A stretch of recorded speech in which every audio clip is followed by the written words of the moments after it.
चलिए, इकोनॉमिक्स का lecture number 17 है। और लास्ट लेक्चर में जैसे हम लोग डिस्कस कर रहे थे भारत में पंचवर्षीय योजनाओं के बारे में, तो अनवरत योजना तक हम लोगों ने डिस्कस कर लिया था। 1978 से 1980 के बीच में आपका अनवरत योजना थी। और कैसे हुई, रोलिंग प्लान इसे किसे कहा गया, गुन्नार मिडल साहब के बारे में हम लोगों ने बात की, एशियन ड्रामा के बारे में हम लोगों ने बात की। तो ये सारे के सारे जो पॉइंट्स हैं आपके एग्जामिनेशन में डायरेक्ट ही पूछे जाते हैं। अभी जो हम लोग को डिस्कस करना है वो आपका छठवीं पंचवर्षीय योजना के बारे में बात करनी है। 1980 से लेकर 1985 तक छठवीं पंचवर्षीय योजना चली थी। ये योजना जो है आगत निर्गत मॉडल पर आधारित थी। और इस योजना का जो मुख्य उद्देश्य था वो आपका गरीबी उन्मूलन और रोजगार में वृद्धि करना था। इस योजना में आर्थिक विकास दर में पर्याप्त वृद्धि हुई, संसाधनों के प्रयोग में संबंधित कार्यकुशलता में सुधार तथा उत्पादन को बढ़ाने पर ध्यान दिया गया। इसके कुछ लक्ष्य भी निर्धारित किए गए थे। आधुनिकीकरण को बढ़ावा देना ताकि आर्थिक और प्रौद्योगिकी आत्मनिर्भरता को प्राप्त किया जा सके। इसके अलावा विकास के अल्प और दीर्घकालीन लक्ष्यों में समन्वय स्थापित करना, विकास की गति और तकनीकी लाभ के प्रसार में क्षेत्रीय असमानताओं की कमी करना। इसके अलावा घरेलू ऊर्जा स्रोतों का तेजी से विकास तथा ऊर्जा संरक्षण और ऊर्जा के कार्यकुशल उपयोग पर बल देना। ये सारे के सारे जो चीजें हैं इस योजना में आपका आधारिक जो संरचना है उसका विकास करने पर भी बल दिया गया था। तो ये सारी की सारी जो चीजें हैं वो आपका छठवीं पंचवर्षीय योजना से संबंधित थी। एक हेडिंग सी डाल लीजिएगा, छठवीं पंचवर्षीय योजना 1980 से लेकर 1985। छठवीं पंचवर्षीय योजना 1980 से 1985। यह योजना आगत निर्गत मॉडल पर आधारित थी। यह योजना आगत निर्गत मॉडल पर आधारित थी।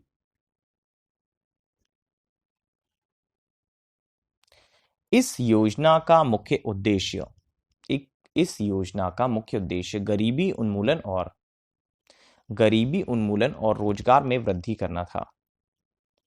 गरीबी उन्मूलन और रोजगार में वृद्धि करना था।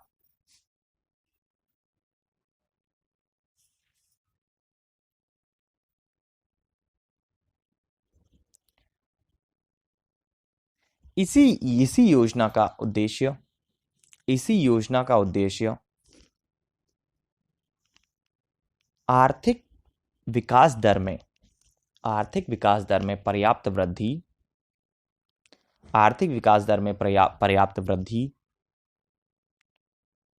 संसाधनों के प्रयोग से संबंधित कार्यकुशलता में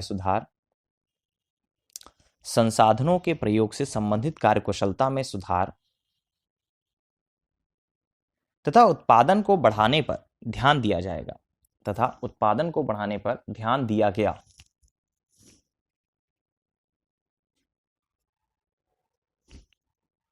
अब बारी है सातवीं पंचवर्षीय योजना के बारे में 1985 से लेकर 1990। देखिए, इसका टाइम ईयर जो है वो भी बहुत इंपॉर्टेंट है और वो भी डायरेक्ट ही आपके एग्जामिनेशन में पूछा जाता है कि नौवीं पंचवर्षीय योजना का कार्यकाल क्या था।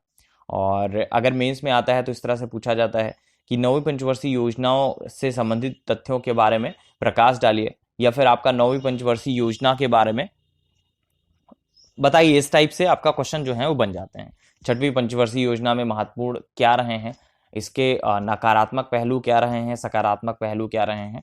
कुल मिला के एक चीज ये जान लीजिए कि जो आपका पंचवर्षीय योजनाएं हैं उससे रिलेटेड जो क्वेश्चन है एग्जामिनेशन में आते रहते हैं।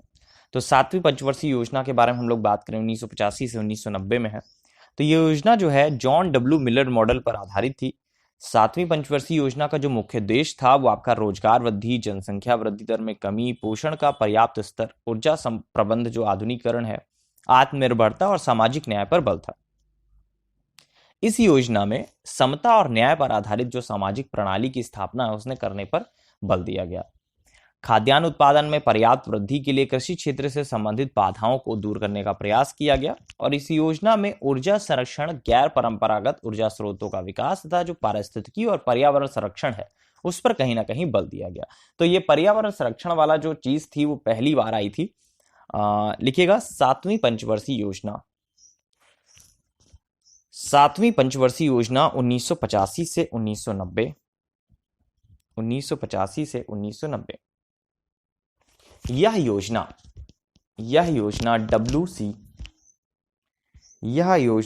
डब्ल्यू मिलर मॉडल पर आधारित थी।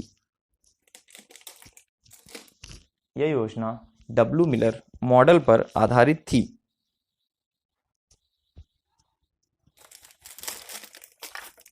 डब्ल्यू मिलर मॉडल पर आधारित थी। आगे लिखिएगा, सातवीं पंचवर्षीय योजना का प्रमुख उद्देश्य।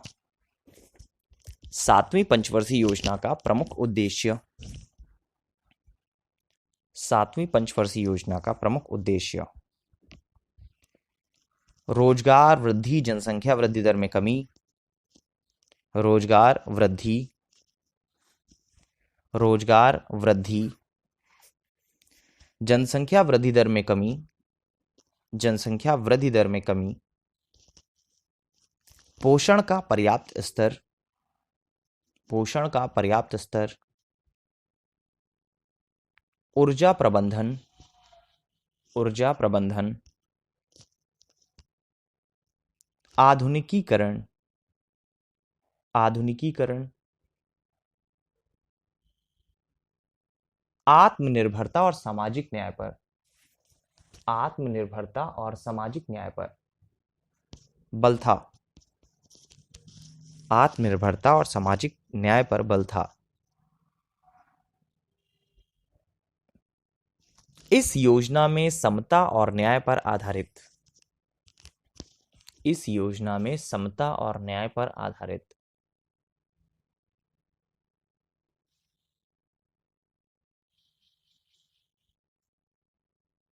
इस योजना में समता और न्याय पर आधारित सामाजिक प्रणाली की स्थापना करने पर बल दिया गया। सामाजिक प्रणाली की स्थापना करने पर बल दिया गया।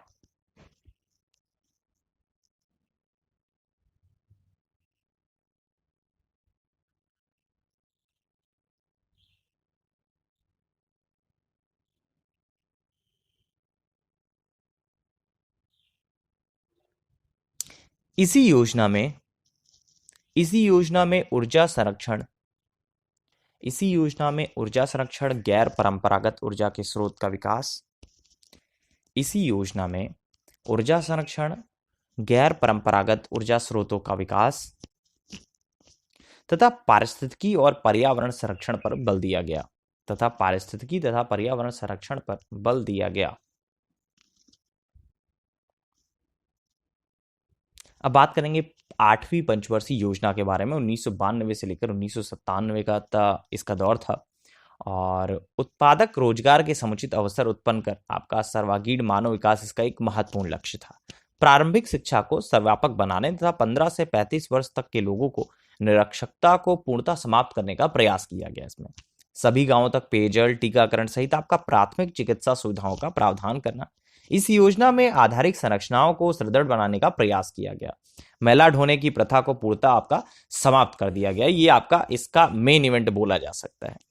तो लिखिएगा, पहले तो योजना अवकाश के बारे में लिख लीजिएगा। योजना अवकाश 1990 से 1992। योजना अवकाश 1990 से 1992। 1 अप्रैल 1990 से 1 अप्रैल 1990 से 31 मार्च 1992, 31 मार्च 1992 तक राजनीतिक अस्थिरता और 1 मार्च 1990 से 31 मार्च 1992 तक राजनीतिक अस्थिरता और आर्थिक संकट के कारण, आर्थिक संकट के कारण एक वर्षीय योजना बनाई गई। एक वर्षीय योजना बनाई गई।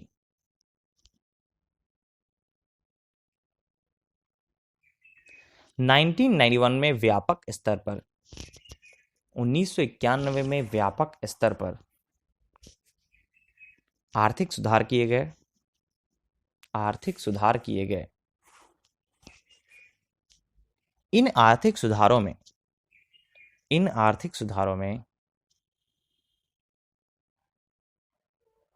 अर्थव्यवस्था में निजी क्षेत्र की भूमिका को, अर्थव्यवस्था में निजी क्षेत्र की भूमिका को बढ़ाने पर बल दिया गया।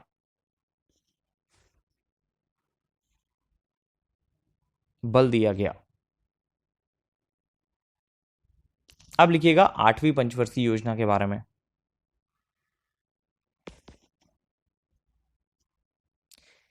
8वीं पंचवर्षीय योजना 1992 से 1997। कम से कम 3 से 4 पॉइंट तो आपको पता ही होने चाहिए हर एक पंचवर्षीय योजना के बारे में। तो 8वीं पंचवर्षीय योजना 1992 से 1997। लिखिएगा, प्रारंभिक शिक्षा को इसमें सर्वव्यापक बनाने तथा 15 से 35 वर्ष तक के लोगों में निरक्षरता को पूर्णतः समाप्त करने का प्रयास किया गया।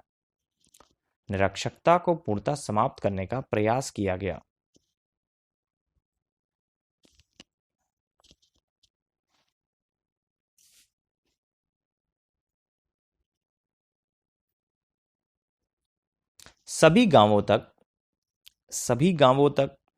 पेयजल टीकाकरण सहित प्राथमिक चिकित्सा सुविधाओं का प्रावधान करना। इस योजना में मैला ढोने की प्रथा को पूर्णतः समाप्त कर दिया गया। अब बात करेंगे 9वीं पंचवर्षीय योजना के बारे में। तो ये आपका 1997 से लेकर 2002 तक था। और 9वीं पंचवर्षीय योजना में सर्वोच्च प्राथमिकता जो है वो आपका न्यायपूर्ण वितरण और समानता के साथ विकास को दिया गया। इस योजना में कृषि तथा ग्रामीण विकास पर बल दिया गया। इस योजना में जीवन की गुणवत्ता सुधारने की दिशा में एक निर्धनता उन्मूलन तथा न्यूनतम प्राथमिक सेवाएं हैं उपलब्ध कराने पर बल दिया गया। रोजगार संवर्धन हेतु आपका श्रम बहुल क्षेत्रों तथा प्रौद्योगिकी पर ध्यान केंद्रित करना, क्षेत्रीय असंतुलन को दूर करना तथा पिछड़े क्षेत्रों में औद्योगिकरण की जो प्रक्रिया है उस पर बल देना। पंचायती राज संस्थाएं, सहकारी संस्थाएं तथा समाज स्वयं जो सेवी वर्ग हैं जैसे लोक भागीदारी वाली संस्थाओं को बढ़ावा देना तथा उसका विकास करना। इसके अलावा कीमत स्थिरता के साथ समृद्धि प्राप्त करने का प्रयास किया गया। लिखिएगा, 9वीं पंचवर्षीय योजना 1997 से 2002। 9वीं पंचवर्षीय योजना 1997 से 2002।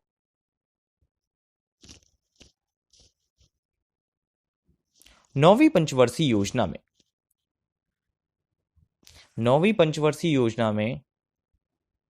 सर्वोच्च प्राथमिकता न्यायपूर्ण वितरण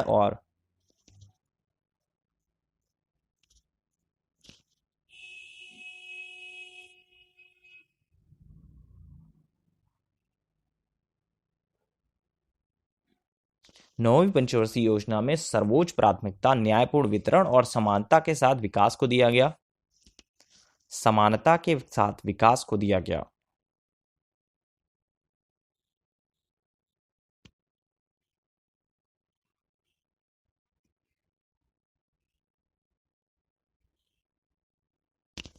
क्षेत्रीय असंतुलन को दूर करना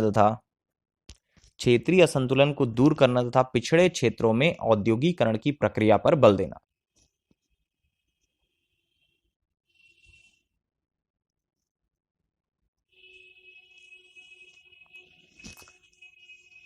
इसी में एक और पॉइंट बढ़ा लीजिएगा, पंचायती राज संस्थाओं, सहकारी संस्थाओं तथा स्वयंसेवी वर्गों जैसी लोक भागीदारी वाली संस्थाओं को बढ़ावा देना तथा उसका विकास करना। अब बात करेंगे 10वीं पंचवर्षीय योजना के बारे में। 2002 से लेकर 2007 तक इसका टाइम पीरियड रहा है और इस योजना में सरकार की भूमिका की एक पुनर्व्याख्या की गई, जिसमें आपका शहर आधारित संरचना जैसे आपका दूर संचार, बिजली, बंदरगाह जैसे आपका क्षेत्रों में निजी क्षेत्र को ज्यादा अवसर प्रदान करने की बात कही गई। इस योजना में ग्राम आधारित संरचना और सड़क विकास इत्यादि के लिए सरकार की भूमिका को निर्धारित किया गया। इस योजना में आर्थिक प्रबंधन व्यवस्था का पुनर्मूल्यांकन किया गया, जिसके अंतर्गत मौद्रिक तथा राजकोषीय नीतियों को लचीला बनाने पर बल दिया गया। इस योजना में राज्य स्तर पर लक्ष्यों को निर्धारित करने की व्यवस्था की गई। इसी में आपका उपभोग के स्तर में वृद्धि तथा स्वास्थ्य और शिक्षा संबंधी सुविधाओं में सुधार लाकर जीवन की गुणवत्ता को बेहतर बनाने का प्रयास किया गया। इस योजना में ही आपका समावेशी समृद्धि और असमानताओं को कम करने का प्रयास किया गया। समानता तथा सामाजिक न्याय के लिए नीतियां बनाने पर बल दिया गया।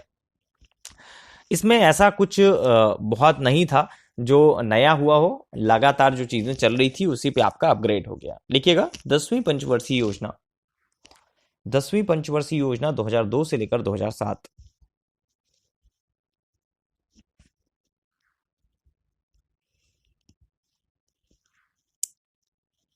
इस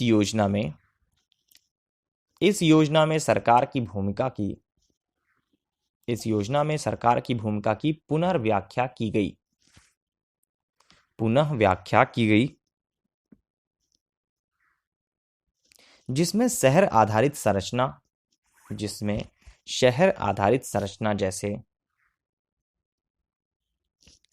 जैसे दूरसंचार बिजली बंदरगाह जैसे क्षेत्रों में निजी क्षेत्रों को ज्यादा अवसर प्रदान करने की बात कही गई।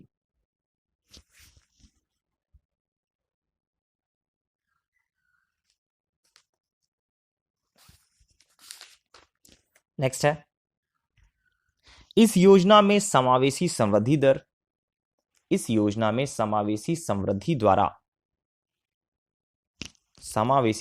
द्वारा असमानताओं को कम करने का प्रयास किया गया।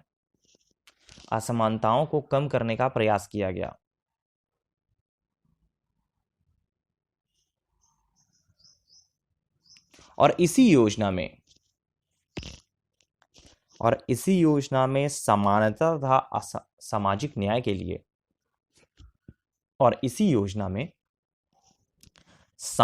तथा सामाजिक न्याय के लिए नीतियां बनाने पर बल दिया गया।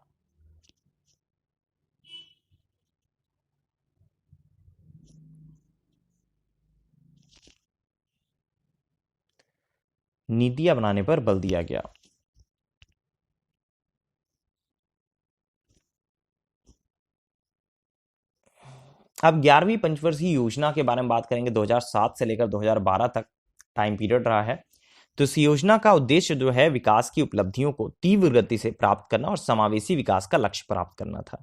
इस योजना में कृषि उत्पादन में वृद्धि करने के लिए द्वितीय हरित क्रांति पर बल दिया गया और इसके तहत राष्ट्रीय विकास नीति, राष्ट्रीय खाद्य सुरक्षा मिशन, राष्ट्रीय बागवानी मिशन, राष्ट्रीय कृषि बीमा योजना तथा किसानों के लिए ऋण माफी योजना की शुरुआत की गई। इस योजना में स्वास्थ्य और शिक्षा जैसी अनिवार्य सेवाओं तथा गरीब वर्ग की पहुंच सुनिश्चित करने का प्रयास किया गया।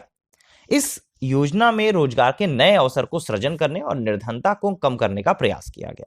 इस योजना में पर्यावरण का संरक्षण सुनिश्चित करने और ऊर्जा के नवीनीकरणीय स्रोतों के विकास पर बल दिया गया। कुल मिला के अब एक चीज आपको एकदम क्लियर समझ में आने लगी होगी कि आगे की जितनी भी योजनाएं बनना स्टार्ट हुई थी वो पीछे का अपडेशन था, मतलब पीछे से चीजें सिर्फ अपडेट हो रही थी, क्योंकि लगभग सी चीजें हो गई, अब चीजें सिर्फ अपडेट आप कर ले वही बड़ी बात है।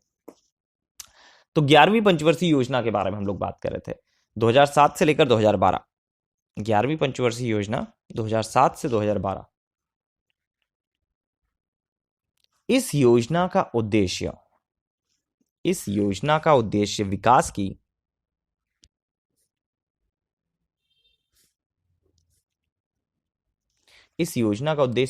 की उपलब्धियों को तीव्र गति से प्राप्त करना और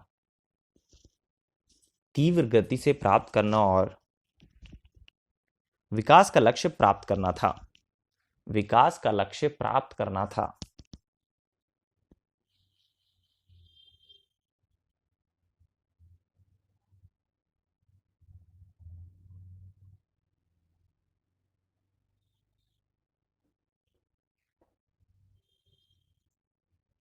इस योजना में रोजगार के नए अवसरों का सृजन करने और निर्धनता को कम करने का प्रयास किया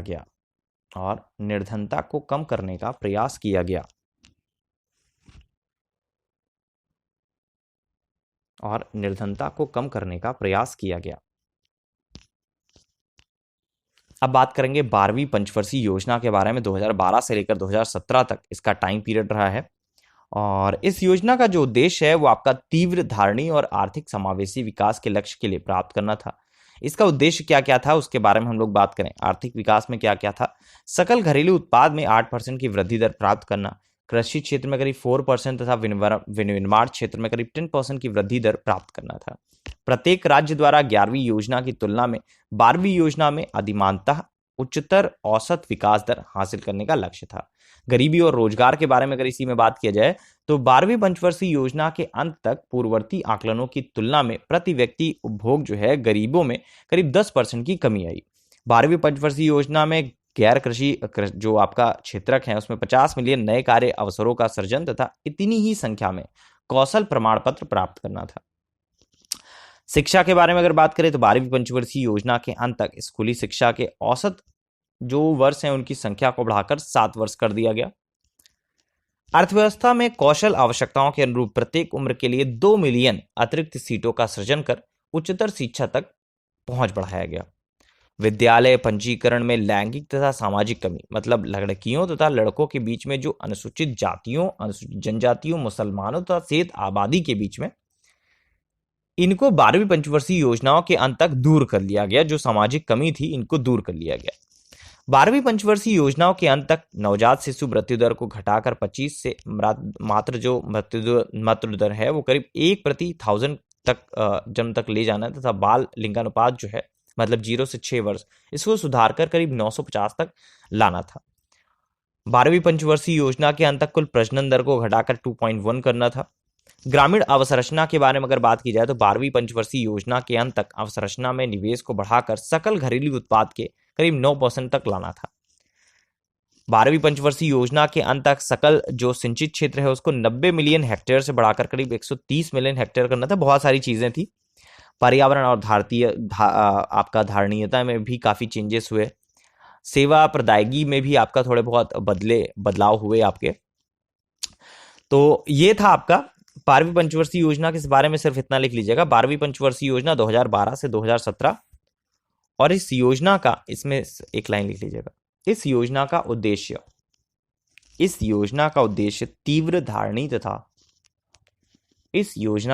तीव्र धारणीय और अधिक समावेशी विकास के लक्ष्य को प्राप्त करना रखा गया।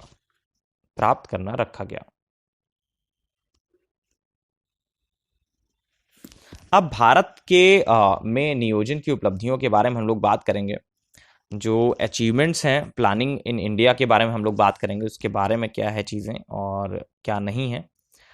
तो चलिए, ये आपका कहाँ से आया? भारत में आपका पंचवर्षीय योजनाएं, लक्ष्य, उपलब्धियां और उद्देश्य के बारे में अगर हम लोग बात करें तो भारत में नियोजन की उपलब्धियां क्या क्या रही हैं उनके बारे में हम लोग बात करेंगे। इससे राष्ट्रीय आय में वृद्धि हुई। राष्ट्रीय आय में वृद्धि आर्थिक समृद्धि का एक प्रतीक ही है। पंचवर्षीय योजना की अवधि में राष्ट्रीय आय की जो औसत वृद्धि दर है वो करीब 5% प्रतिवर्ष रही। राष्ट्रीय आय में होने वाली वृद्धि के फलस्वरूप अर्थव्यवस्था की जो गतिहीनता है उसका दुष्चक्र टूटने में काफी सहायता मिली थी। इसके अलावा प्रति व्यक्ति आय में भी वृद्धि हुई। प्रति व्यक्ति आय में वृद्धि के कारण लोगों के जीवन की जो गुणवत्ता हुई इसमें काफी ज्यादा वृद्धि हुई। पूंजी निर्माण की दर में भी काफी वृद्धि हुई। तो जो पंचवर्षीय योजनाएं हैं उनकी अवधि में पूंजी निर्माण की दर में बहुत वृद्धि हुई। पूंजी निर्माण की दर जो है बचत तथा निवेश की दर पर निर्भर करती है। पंचवर्षीय योजनाओं की अवधि में बचत तथा निवेश की दर में काफी वृद्धि हुई। 1950 से 1951 से लेकर 2013 से 2014 के बीच में पूंजी निर्माण की दर में काफी वृद्धि हुई, जिसमें काफी लगभग से बढ़कर 3 गुना मान लेते हैं आप। इसके अलावा कृषि क्षेत्र में संस्थागत और तकनीकी परिवर्तन हुए। उद्योगों का विकास और विविधीकरण हुआ। सामाजिक आधारित जो संरचना है उसका विकास हुआ। एक हेडिंग डालिएगा 1991 के पूर्व तथा पश्चात। जो लिखने वाली चीज है वो लिखा देता हूं। 1951 के पूर्व तथा पश्चात भारत में 1991 के पूर्व तथा पश्चात भारत में नियोजन का बदलता स्वरूप।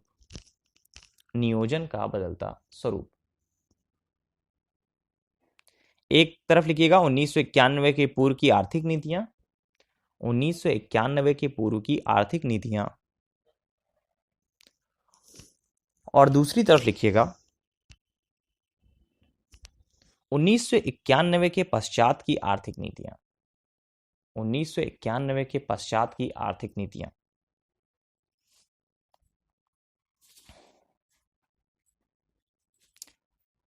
सार्वजनिक क्षेत्र पर अत्यधिक निर्भरता।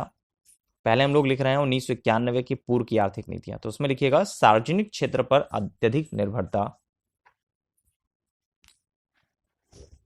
इसके अलावा निजी क्षेत्र का, इसी में इधर इधर ही लिखिएगा, निजी क्षेत्र का नियंत्रित विकास, फिर उधर लिखा दूंगा मैं, निजी क्षेत्र का नियंत्रित विकास। छोटे पैमाने के उद्योगों का, छोटे पैमाने के उद्योगों का संरक्षण तथा बड़े पैमाने के उद्योगों का नियमन। छोटे पैमाने के उद्योगों का संरक्षण तथा बड़े पैमाने के उद्योगों का नियमन।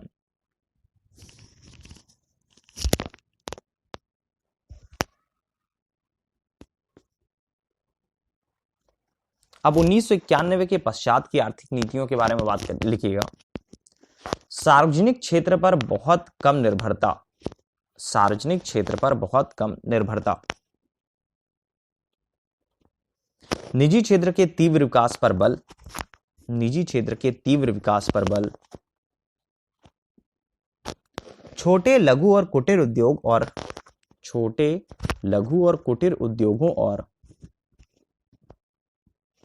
बड़े उद्योगों अर्थात सभी प्रकार के उद्योगों को बढ़ावा देना और नियमन करना। बढ़ावा देना और नियमन करना। अब इसके बाद हम लोग बात करेंगे इंडिया विजन 2020 के बारे में। तो योजना आयोग के सदस्य डॉक्टर MP गुप्ता साहब की अध्यक्षता में विशेषज्ञ समिति द्वारा तैयार किए गए दिसंबर 2002 में जारी किए गए इंडिया विजन 2020 में आने वाले 2 दशकों, मतलब 2000 से 2020 में देश में क्या क्या कर सकते हैं, ये दर्शाया गया है। तो लिख लीजिएगा, इंडिया विजन 2020 में सिर्फ हेडिंग डालिएगा इंडिया विजन 2020। तो इसके बारे में 2-3 पॉइंट्स लिखा देता हूं, क्योंकि ये अक्सर एग्जामिनेशन में पूछा जाता है। प्री और मेंस में तो फिलहाल नहीं, लेकिन हाँ प्री में जरूर पूछा जाता है। देखिएगा, योजना आयोग के सदस्य डॉक्टर MP गुप्ता। योजना आयोग के सदस्य डॉक्टर SP गुप्ता है, मैंने पहले शायद MP गुप्ता लिख दिया। डॉक्टर SP गुप्ता साहब की अध्यक्षता में इसे दिसंबर 2002 में जारी किया गया। इसे दिसंबर 2002 में जारी किया गया।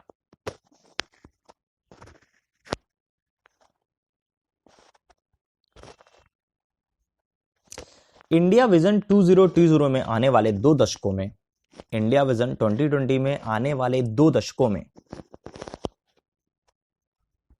देश में क्या क्या कर सकते हैं, यह दर्शाया गया। देश में क्या क्या कर सकता है, यह दर्शाया गया।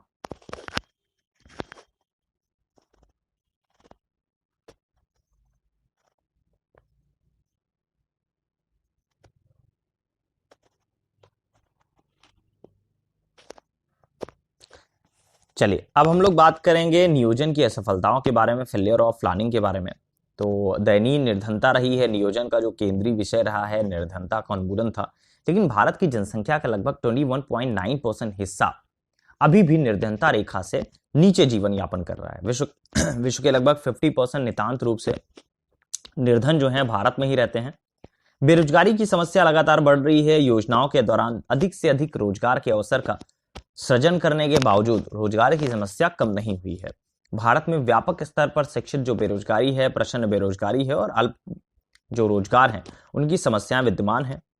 अपूर्ण आंतरिक जो संरचना है उसके बारे में अगर बात करें तो आज भी आधारिक जो संरचना है जिसमें आपका बिजली, सड़क, बांध, पुल, स्कूल, विश्वविद्यालय, अस्पताल, ये सारे के सारे शामिल हैं। इनका विकास अपर्याप्त रहा है।